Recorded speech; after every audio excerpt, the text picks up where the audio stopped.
सिंगियां होती हैं जी, लोग ढूंढते भी नहीं हाँ, दो चार गिद्दर सिंगियां आपके पास भी हैं और आज आपने एक गिद्दर सिंगी हमें सिखानी भी है, हमने फॉलो करना है। मैं तो आपका शागिर्द बनने के लिए तैयार हूं अगर आप वो गिद्दर सिंगी मुझसे शेयर कर लें। वो ये है कि कभी जहांगीर तरीन, कभी फयाजुल हसन चौहान, कभी शाह महमूद कुरैशी, कभी इमरान खान, किसी के साथ वीडियो, किसी के साथ तस्वीर। ये कौन सी गिद्दर सिंगी है? हम पहुंचना चाहे नहीं पहुंच पाते। फवाद आप भी जाना चाहते हैं उनके साथ तस्वीर? बिल्कुल जी, बिल्कुल। गौर से सुनिए। मैं स्टूडेंट थी, ऐसे ही मैं अपनी एक फ्रेंड के साथ सबसे पहले मेरे ऐसे नईमुल हक साहब के साथ मुलाकात हुई थी। तब मैं ना टिकटॉक स्टार थी ना कुछ थी, कुछ भी नहीं थी, एक स्टूडेंट थी आम सी ये वो। तो उन्होंने मुझे कहा पीटीआई में आप आएंगी, आप जैसे मतलब वो उन्होंने बड़ा मुझे वो किया, माशाल्लाह गुड लुकिंग हैं, ये हैं वो हैं फलाना। तो मैंने कहा जी जी ज़रूर, मैं आपको खान साहब से मिलवाता। मैंने कहा इमरान खान, लाइक वो बहुत ज़्यादा कोई शौक़ नहीं था कि मुझे खान साहब से मिलना है। मुझे इन चीज़ों का इतना फहम ही नहीं था उस वक्त के, मतलब मिलना ये करना ये वो करना। तो मैंने कहा जी ज़रूर मैं खान साहब के। उन्होंने मुझे दूसरे दिन बनी गाला लेके गए आपने, तो और मैं मतलब तब अच्छा तुम खान साहब से मिल के गए, अच्छा इमरान खान से, मतलब जो मुझसे सीनियर थे या वो थे, उन्होंने इस चीज़ को बहुत वो किया। और फिर माशाल्लाह अल्हम्दुलिल्लाह कि मुझे खान साहब के साथ पर्सनली मतलब ऐसे आमने सामने बैठने का मौका मिला। और 3-4 मुलाकातें तो ऐसी थी कि मैंने खान साहब को बहुत करीब से देखा, लाइक ऐसे इसको कभी कोई गलत वो नहीं लीजिएगा, मतलब लोग आगे से क्या भी बना देते ना कि ऐसे आमने सामने बैठ के आप बात करते हो। पाकिस्तान में भी, पाकिस्तान से बाहर भी। तो मेरे लिए पाकिस्तान से बाहर भी उनको मिलना बहुत आसान था, लाइक कोई रुकावट या कोई ऐसी खलेश। हरीम आपका नाम ही ऐसा है जिसके नाम के साथ आता है घर टेंशन पै जाती है। आज तुसी शो कर गए ना, इन्होंने भी करो चित्र पैने।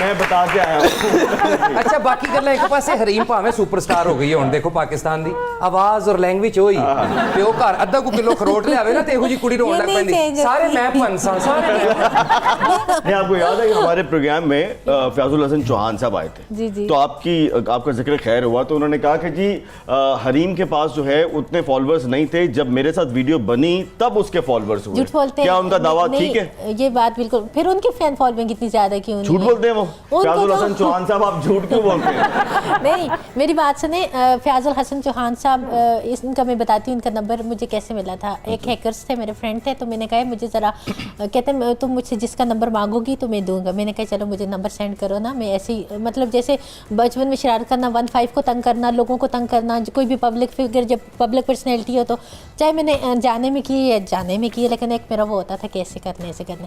तो मैंने फर्स्ट कॉल पे फयाजुल हसन चौहान साहब ने, आप कब आएंगी मेरे ऑफिस, कब मेरी मेहमान बनेगी? आए ना, अच्छा अपनी 1-2 पिक्चर्स सेंड करें। मैंने उनको अपनी 1-2 सेंड किए। अच्छा आप आ जाए मेरे ऑफिस, कब आएंगी? मैंने कहा मैं लाहौर में होता हूँ, कब आएंगी? अल्लाह की कसम इस्लामाबाद में थी, उन्होंने ऑफिस की लोकेशन तभी मुझे भेज दी। अच्छा। फिर मैं जब यहाँ पे आई तो मैंने दोबारा, उन्होंने कब आएंगी रोज़ पूछते थे। फिर मैं जब आई, ओके प्लीज़ आ जाएं, आपको मेरा ड्राइवर पिक करे। आपको मेरा तो ख्याल है ब्रेक ले लेते हैं। ब्रेक नहीं लेनी, मैं जरा फयाज साहब मैं बताती हूँ, मेरा ड्राइवर आपको पिक करते हैं। मैंने कहा गाड़ी है, हम खुद आ जाते हैं, चलें आ जाए। फिर हम गए, फिर मैं थी, मेरे साथ संदल थी, फिर उन्होंने हमें खाना मंगवाया, फिर हमें खाना सर्व किया। या फिर इस तरह फिर उन्होंने कहा कि ये मेरे 2 पता नहीं कोई फ्रेंड थे, ये बहुत वो हैं, इनका प्राइवेट जेट है और इसमें आप जा सकती हैं। वो प्राइवेट जेट हम मुबशिर लुकमान के भी नहीं गए, उस बंदे के साथ हम एयरपोर्ट पे गए थे ना, जब हमें वो किया तो आगे मुबशिर लुकमान का हमें आदमी मिल गया। उसने कहा कि आप वहीं, तो ये तो मुबशिर लुकमान साहब का प्राइवेट जेट खड़ा है, आप इसमें भी बैठ सकते हैं, आप इसमें भी बैठ सकते हैं। उन्होंने मुबशिर लुकमान को कॉल की, जी बिल्कुल बैठे, वीडियोज़ बनाएं, सब कुछ करें।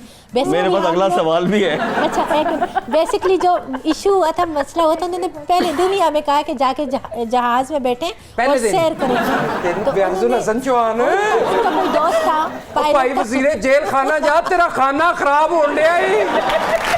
पहली दफा हो रहा है। फिर हम पे इतना वो किया कि मतलब बगैर सिक्योरिटी के ये नो कि आके जहाज में कैसे बैठे। मेरे पास अगला सवाल भी है। कोई सवाल नहीं चलना, तो ये बात आज मेरे चौहान बाद और भी 4-5 बंदे का 10 के जाए। साहब ये जितनी मर्जी वीडियोस बना लें, इनको असली शोहरत मेरे साथ ही मिलनी है। अभी और शोहरत क्या मिलेगी उनको? मिल चुकी है भाई, कसर केड़ी रह गई। अगर आपकी इजाजत हो तो हमने फवाद बेचारे से घंटे पहले एक सवाल किया। ना फवाद भाई ने सवाल ना करो, उन्होंने बड़े पावे लिया दो छिल्ली जड़ बह के। ये बताइए कि एक्टिंग कैरियर आपने कैसे शुरू किया? एक्टिंग करियर जी देखिए, एक्टिंग का बहुत सारे लोग होते हैं, वो कहते हैं कि जी हमें तो शौक ही नहीं था और हादसा हुआ, किसी हाँ। डायरेक्टर ने देखा। मेरे साथ ऐसा कुछ नहीं हुआ। उनको पता नहीं क्या पापड़ बेलने पड़ते हैं। मुझे बचपन से ही बहुत शौक था एक्टिंग का, और क्या कहते हैं, बहुत स्ट्रगल पीरियड बहुत लंबा था। मैंने आई स्टार्टेड पता नहीं बैक इन, आपको याद होगा जट एंड बॉन्डिंग प्रोग्राम होता था। बिल्कुल। सो वहाँ से समीना अहमद जो हैं, she is a family friend, तो उन्होंने मुझे एक सपोर्टिंग कैरेक्टर में उसमें इंट्रोड्यूस करवाया था। बट ये क्या, I was starting at that time, साथ साथ वो किया। फिर ये है कि स्ट्रगल करने के लिए आई वेंट टू कराची, साल 1.5 साल वहाँ रहा, सपोर्टिंग कैरेक्टर्स मिले। बिल्कीस कौर आपको याद होगा, हमने इकट्ठे किया था, लेकिन आपके साथ काम करने का मौका नहीं मिला। आपके साथ काम करने का वाकई इसमें मौका नहीं, हमारे सीन्स कोई साथ नहीं थे। सो आप लोग, आई थिंक आपका पार्ट जो था वो ज़्यादातर उसमें न्यूयॉर्क में शूट हुआ था, हमारा कराची में शूट हुआ था। दो के दिखाया वो भी न्यूयॉर्क हुआ था। न्यूयॉर्क वो था तो कराची में ही था। जी जी जी न्यूयॉर्क लेकिन कराची में। सो कराची में भी कई ऐसे हिस्से हैं जो न्यूयॉर्क से मिलते हैं। ਖਵਾਤੀਨ ਹਜ਼ਰਾਤ ਦੇਖਿਆ ਜਿਹੜੇ ਡਰਾਮੇ ਤੁਸੀਂ ਭਾਂਡੇ ਧੋਣ ਨੂੰ ਛੱਡ ਦਿੰਦੇ ਹੋ, ਡਰਾਮੇ ਜ਼ਰੂਰ ਵੇਖਦੇ ਹੋ, ਵਿੱਚ ਕੀ ਤੁਹਾਡੇ ਨਾਲ ਬਲਫ ਕਰਦੇ ਨੇ। ਯਾਨੀ ਕਰਾਚੀ ਨੂੰ ਹੀ ਨਿਊਯਾਰਕ ਬਣਾਇਆ ਹੈ। तो जो सियासतदान करते हैं वो ਪਤਾ ਨਹੀਂ ਹੈ ਬੈਠੇ, ਮੈਂ ਤੇ ਵੈਸੇ ਹੀ ਆਇਆ ਹਾਂ। ਯਾਰ ਕਰਾਚੀ ਨੂੰ ਜੇ ਨਿਊਯਾਰਕ ਬਣਾ ਦਿੱਤਾ ਤੇ ਕਿਹੜੀ ਏਡੀ ਗੱਲ ਹੈ, ਇਹ ਵੀ ਤੇ ਕਿਸੇ ਨੇ ਲਾਲ ਵੇਲੇ ਨੂੰ ਵਿੱਚੋਂ ਦੁਬਈ ਬਣਾ ਹੀ ਲੈਂਦੇ ਨੇ।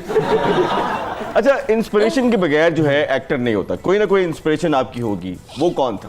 एक्टिंग में ये है कि हमेशा से एक जो एक्टर जिनको मैंने हमेशा से I looked up to him, that is Faisal Qureshi. ਵਾਹ, तो one of a brilliant actor. What a brilliant actor. और मेरे ख्याल में कोई ऐसा कैरेक्टर है जो मतलब कि वो अच्छे से ना निभा सके, तो फैसल भाई has always been an inspiration. उनको मुझे जो याद है, जो जिनके ड्रामे मैंने बैठ के बहुत शौक से देखे हैं, बहुत सारे लोगों के देखे हैं, लेकिन उनके सीखने के लिए वो मैंने फैसल कुरैशी के देखे हैं। ਫਵਾਦ ਭਾਈ ਦਾ ਮਾਸ਼ਾਅੱਲਾ ਜਿਸ ਤਰ੍ਹਾਂ ਸਟਾਈਲ ਹੈ, ਕੱਦ ਹੈ, ਆਡੀਓ ਵੀ ਉਨੀ ਗ੍ਰੈਂਜਰ ਵਾਲੀ। ਇਹੋ ਜਿਹਾ ਬੰਦਾ ਤਰਲਾ ਵੀ ਕਰ ਰਿਹਾ ਹੋਵੇ ਨਾ ਫੋਨ ਤੇ ਅਗਲਾ ਡਰੀ ਜਾਂਦਾ, यार बात सुनो, पता क्या है, 2000 रुपया प्लीज मुझे चाहिए, अगर तुम मुझे दे दोगे तो ठीक है, नहीं तो तुम्हें पता है मैं किसी और से मांग लूंगा। फिर वो 2000 रुपये मिल भी जाते हैं। अरीम, एक बात बताइए कि एज अ पॉलिटिशियन आपने शेख साहब को कैसा पाया? मैंने ऐसा पॉलिटिशियन अच्छा पाया, लेकिन एज अ कन्वर्सेशन बहुत दबंग स्टाइल है। अच्छा। एक स्ट्रेट फॉरवर्ड हैं और धड़ल्ले से कुछ भी बोल देते हैं, और सबसे अच्छी बात कि किसी इज्जत हो या बेइज्जती वो परवाह नहीं करते। सबको पता है कि प्यार से इनको शेखू शेखू कहते हैं। वो खुश होते हैं, पता क्या, वो जब अपनी सुर नहीं, में मैं बैठे, अच्छा पूछ मेरी रहा बात सुनिए, शेख साहब जब अपनी सुर हाँ जी, में मैं आप बैठे ही की ना- तो सुन रहा हूँ। अच्छा, शेख साहब जब अपनी सुर में बैठे वो पता क्या खुश होते हैं। मैं फ्लाश शो में गया, उठने लगा तो वो एंकर क्या कहती थी, नंबर लिख के यूं पकड़ा देती थी शेख साहब। तो मुझे तो लड़कियां खुद वो करती हैं, मेरे पीछे खुद आती हैं हर टीवी चैनल के, शेख साहब आप ਬਾਕੀ मेरे ਕੁੜੀਆਂ ਨਾ ਨੰਬਰ ਲਿਖ ਕੇ ਸ਼ੇਖ ਸਾਹਿਬ ਨੂੰ, ਸ਼ੇਖ ਸਾਹਿਬ मतलब ਇਹਦੇ ਤੇ ਈਜ਼ੀ ਲੋਡ जो ਕਰਾ। स्टोरी नहीं, जो मतलब जो स्टोरीज उन्होंने मुझे जवाब खुद फिर भी आ सुनाई रहे हैं, जो स्टोरीज उन्होंने मुझे खुद सुनाई है, उनके अपने मुंह की स्टोरीज हैं जो उन्होंने मुझे सुनाई थी। देखो रीम, आपने कहा कि शेख रशीद बहुत दबंग आदमी है या, और दबंग, बड़ा अच्छा आदमी है, तो straightforward। ठीक है मैं बोल देता हूँ आपको आई लव यू। ये बताइए कि आपके मोबाइल में इनका किस नाम से नंबर आपने फीड किया हुआ है, शेखू या कोई और नाम? गुस्से से मैंने उनका नाम रिमूव करके शीदा टली लगा। ओए,